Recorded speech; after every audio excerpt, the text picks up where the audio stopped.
2, 1. Roll the footage.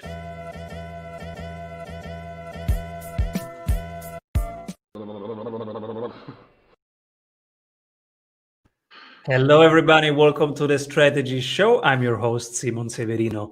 Today, we have Managing Director of Carolina Angel Network, successful entrepreneur with a long track record of success, angel investor in multiple venture capital funds. Hello, everybody. Randy Myer. Hello, Simon. Good to see you. So cool to have you here because we will deep dive into your 3 CEO tips that are why some angel investor groups fail, how to help first-time entrepreneurs really succeed, and what is a balanced portfolio. Excited. Randy, what are you currently creating? Well, we have as you mentioned, the Carolina Angel Network, which is there are about 50 universities throughout the United States who tap into their alumni as potential investors in early stage companies. We happen to have about 200 alumni from University of North Carolina in our network that we recruited. And on the other side of the coin, we invest in early stage, not seed stage, but early stage companies that have a connection on their management team to UNC. So the way to think about it, Simon, is UNC alumni investing in basically UNC alumni who are entrepreneurs. We've been at it for about almost 4 years. We've done 27 deals and about 14 million we've invested in that time period. It's a little different model than other angel groups that I'm involved in that it is strictly for the alumni of a university, but it's proven to be a very successful model around the country, at least our country. So, yeah. The number 27 might be a small number to some. Is it why 27? Well, we've tried to shoot for 6 to 8 a year. So if you do the math, you can kind of see that's why we're at where we are. 6 to 8 seems to be the right pace for individual investors to look at deals. You can over flood them if you try and do too many of it, and they lose interest if you're not showing them something once every 6 weeks or so. Let's go to your first CEO tip. Why some angel investor groups fail? Well, a couple of things. I'm in 3 different ones, 2 of which have about 50 or 60 members, and the other one has about 200. One of the things I learned is that size matters. The more people you have in your network, the likelihood is that you'll have more expertise around the table. That's my first rule is get to a bigger number because you'll have greater resources. Second, some angel groups are funds and some angel groups are networks. A network is where the individual makes their own decision. Fund is where the group votes. I hate funds. I'm in one because they'll vote on things I don't like and pass on things I do like, and I want to make my own decisions. The third thing, and I think this is probably the biggest difference that I've seen, Simon, is when you're smaller and you don't have the resources, you rely on your members to do the due diligence, and frankly, that's hit or miss, more miss probably than hit. And so my organization, we have 3 people. And we have 4 MBAs, and we do 90% of the due diligence for the members. We then augment it with obviously members who have experience. But so we have a real template for how we do due diligence. So I think those are the 3 things: the size, clearly, the due diligence, and to a certain degree, or importantly, a network over a fund. How do you select angel investors? So one criteria is their university background. What else are criteria? And what's the smallest investment that they do? That they do? Well, Um, it hasn't been hard to recruit them because we've had some success. We've already had one exit in our 27 in 4 years, and I think the appeal to them is that some of them, from a portfolio point of view, want to have earlier stage, maybe 10x kinds of returns, knowing that some of them are going to fail. Some of them are doing it because they have a high loyalty to the university and they want to support the entrepreneurship programs. So it's not been hard to recruit them. In fact, the university has been very helpful in connecting us with alumni through their alumni database to reach out to people and see if they would want to join. To your second question about how small, so the minimum investment, if they see a deal, is $5,000 US dollars. Um, we've averaged about 20,000 per person, and when they invest, we've gone as high as 300,000 for an individual. But right now, we're averaging about 40 or 45 people in a deal, and about 800,000 per investment across the 40 members that participate. On the other side, how do you select which founders to invest in? Well, that's obviously we had to build that pipeline, because people didn't know who we were when we first started. Now, because of whatever publicity, other supporting things, most of our alumni know about us, and so we're nowhere near what a venture capital firm gets, but we probably get 2 new deals a week, and we have a screening committee that well, my team and I first go through it and look for the criteria that we want. Like I mentioned, early revenue is one, connection to UNC another. And then we have a screening committee that reviews them and looks at it from a business point of view.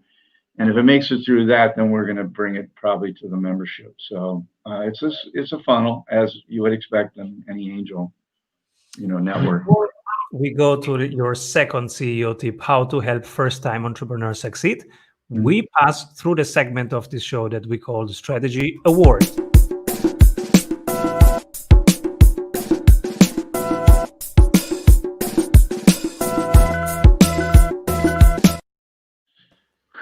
Is that you trying to be an astronaut? It's me playing the astronaut. I am so dying to go into space. I'm jealous. You look like you were up there somewhere. You can pretty soon. I know. And if you can pick one person who is pioneering, they are doing stuff when everybody zigs, they are zagging. But from your perspective, they are doing the right thing. Who would you pick? Well, within my world, I would pick Gail Bowman. Gail runs something called the Irish Angels out of Chicago, Illinois.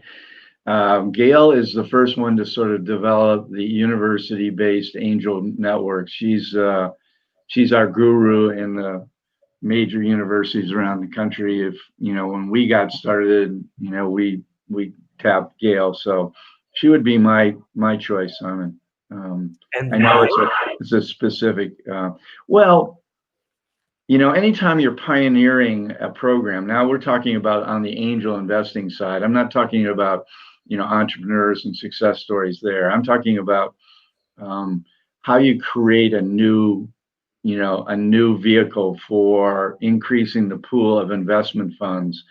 And Gail and her group kind of realized that the Notre Dame alumni were very loyal, and she had an interest in early stage companies. So I think pioneers should be recognized, kind of like the first astronaut, right?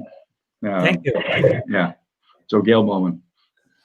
Second CEO tip, how to help first-time entrepreneurs succeed. What are first-time entrepreneurs in need of? What are their typical mistakes? Well, the one that always comes to mind first, and I've made it a rule. It's actually more important today now that I've run through 27 of these, is the quality of their board of directors that they have, particularly for a first-time entrepreneur. I'm always amazed that they go out and pick somebody that was, put in a little early money and has no experience in their area. And I say, look, you don't pick board members based on they happen to be local. Go find the best person around and focus on what are the three things that you have to do well in the next 3 to 5 years. Is it build industry contacts? Is it to find strategic buyers? Is it to find next level of investment? Don't, in fact, in our 27 deals, I do not take a board seat. I go and find somebody in my membership or outside to take a board seat.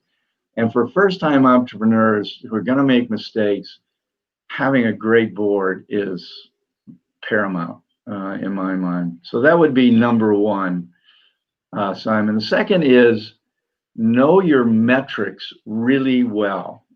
If I ask you what is the churn rate of your customers, or what's your sales cycle and success rate, or any of the other important metrics, the cost of acquire a customer, et cetera, know them well and make sure that you continue to, not just to sell me as an investor, but because that's the way you're going to run your business. And if you're going to keep your position as a CEO, you better meet your numbers. And the best way to meet your numbers is to know what is the likelihood that I'm going to make this revenue number next year or the following year. So I would say metrics, Simon, would be my second one. I probably have a few others, but those would be my first two. May not be the normal ones that you get from answers from people, but the rest of it is really just product market fit. All the things you probably heard many times, but those are two that I see kind of missing sometimes in the early entrepreneurs. Before we move to the third CEO tip that you have for us, what are books or audiobooks that inspired you recently? You want the business ones, or you want the ones I really enjoy? Oh, if you put it like that, I want the ones you really enjoy. Well, okay, so there's a new one that I just read the other day, and it's probably, I think, and particularly for where you live, I think it's something that you would enjoy. It's called The Twilight of Democracy. It's written by Anne Applebaum. Anne Applebaum is Europe. Well, she's an American who's lived in Europe. Have you read the book, Simon, or do you know about it? Not yet. So she is married to a very high government person in Poland. And she talks about Poland and its conversion from originally from the, Soviet, satellite country to democracy, and now back to single party autocracy. And she talks about Hungary, and she talks about Italy and Spain and Boris Johnson in England. And the last chapter is really bringing it back to the United States, but it's a very balanced book and very European. Almost the first 7 or 8 chapters are all about what has gone on in Europe. Very balanced between, but it really is a fascinating book. And and audio. She actually does the audio. So that would be is my favorite one recently. There's a couple others that are a little older, but yeah. Beautiful, thank you. And maybe also one business book from your area. Well, yeah, this is not a it's a great book. It's called Bad Blood. It's a story of a startup out in California that claimed they had blood test analysis equipment that could spot diseases that other systems couldn't. And it turns out it was a total hoax. And the young lady who ran it, they had major investors and major players, including Henry Kissinger, that invested. She's it's completely fraudulent, and she's She's being tried in about the next 9 months. But it gets to the real integrity and the importance of truthfulness. In the process of raising money, she got so far ahead of herself and started telling so many lies, and then the equipment didn't work, and so on and so forth. It's What was broken? What was broken in the first place from a terms of due diligence and how we check facts as investors? What was broken there? she she claimed that, I mean, she had major venture capital firms in California. This is a California company that did their due diligence, but she would not let them inside the secret room where they were doing the testing, and she would produce results, but not ones that could be verified. So they all thought the results were what she showed them as opposed to what was really coming out of the labs. But she claimed that it was her secrets were so important that she would not let people in. She was very convincing. If you ever listen to one of her old podcasts, but that was what they did. They didn't get inside the technology to see if it really worked, and it cost them. And that was worth at one point, I think, $3 billion in valuation, and it was a fraud. Because I hear this, and I'm curious about your take, because I hear this more and more over the years. I think I hear 2 or 3 cases like this per year, where especially early stage investors say, hey, I got wrong numbers. So the numbers were not true. I did my due diligence, but I did it based on PowerPoints. And when I hear that, so sometimes because it's very early, they are investors that are from their friends and family, etc. But also respected professional investors that don't double check. They say, "Oh, this company did the due diligence, so I'm gonna invest also," and they don't double check. Did you do you so our consequence was that in our accelerator we don't accept any form of reports that is not the real numbers and the P&L. But how do you make sure that in your surroundings that the facts are checked? Well, that gets back to the resources. Remember, we were talking about angel groups don't really have the resources, and oftentimes they rely on volunteers. And so it's not just that you statistically validate that the numbers that they produced. So, I was going back to metrics when I mentioned it earlier. I want to see the metrics that underlie. You tell me that your churn rate is only 7%. I want you to show me all the names of the companies that did not buy your product. And I'm probably going to call a couple of them. I probably have gone LinkedIn and find some names in that one and call them. I just did one the other day. Let's take personal references. They give you names for personal references. They're going to always be people they know.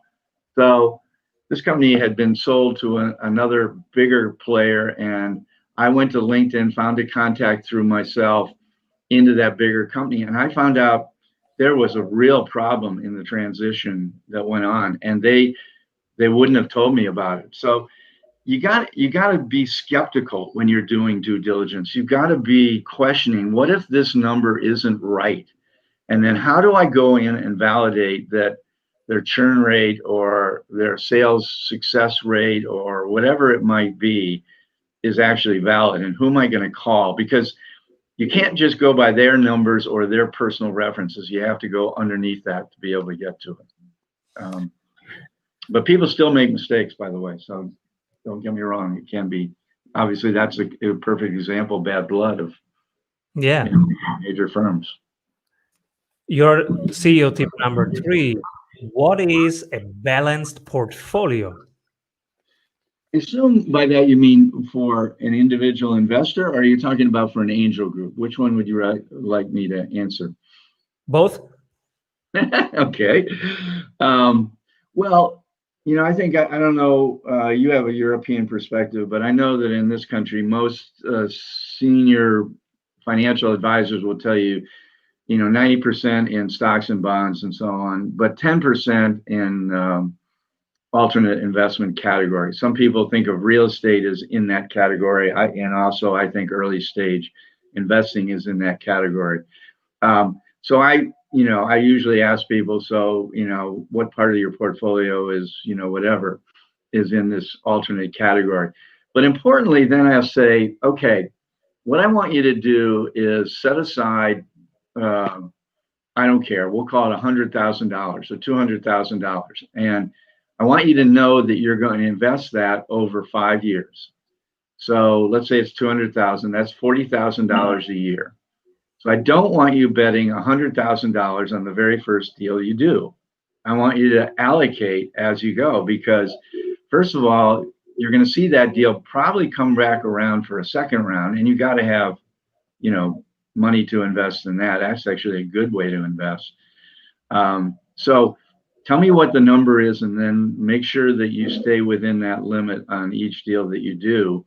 Don't be spending half your money in the first 6 months. So that would be my advice as investors, Simon. I don't know if you want me to go on, I can talk about in a portfolio like ours, but that would be my two.